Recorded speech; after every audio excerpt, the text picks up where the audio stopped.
pas një kronike të transmetuar disa ditë më parë nga televizioni Apollon, ku denoncua një problem serioz në poliklinikën e qytetit të Lushnjës, situata alarmante nisi të marrë zgjidhje. Prej muajsh, bodrumi i godinës qëndronte i përmbytur me ujë të ndotur dhe erë të rënd, duke e kthyer në një shqetësim të përditshëm për stafin dhe qytetarët. Ky ambient shërben si hapësirë teknike për depozitat e ujit dhe pompat që shpërndajnë ujin në rubinetat e kateve të mësipërme, përfshirë edhe ato të përdorura nga mjekët specialistë të poliklinikës për kryerjen e vizitave. Pas raportimit nga televizioni Apollon, reagimi i institucioneve nuk vonoi. Që të ditën e hënë, drejtuesit e Spitalit të Lushnjës morën masat e menjëhershme për pastrimin e ambientit dhe zgjidhjen e problemit. Në terren ndërhyn forcat zjarfikse të qytetit, të cilat përdoren pajisje speciale për të thithur ujin e ndotur dhe për të pastruar pustetat e bllokuara. Sipas të dhënave, bodrumi kishte qëndruar për muaj të tërë në rreth 40 cm ujë të ndotur, pa marrë asnjë ndërhyrje nga strukturat përgjegjëse më parë. Situata ngre pyetjen legjitime: kush mban përgjegjësi ligjore kur ambientet publike shëndetësore nuk mirëmbahen, duke rrezikuar shëndetin dhe sigurinë e qytetarëve?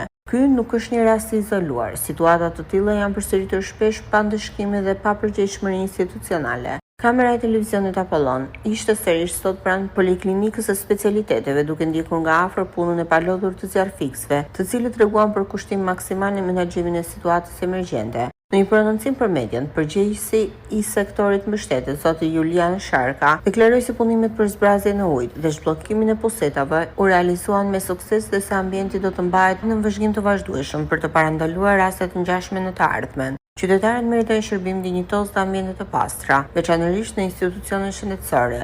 Rasti poliklinikës së Lushnjës është një dëshmi e fuqisë së medias për të denoncuar dhe nxitur ndryshim, por edhe një apel i hapur për më shumë përgjegjësi dhe ndërhyrje të parakohshme nga institucionet përkatëse.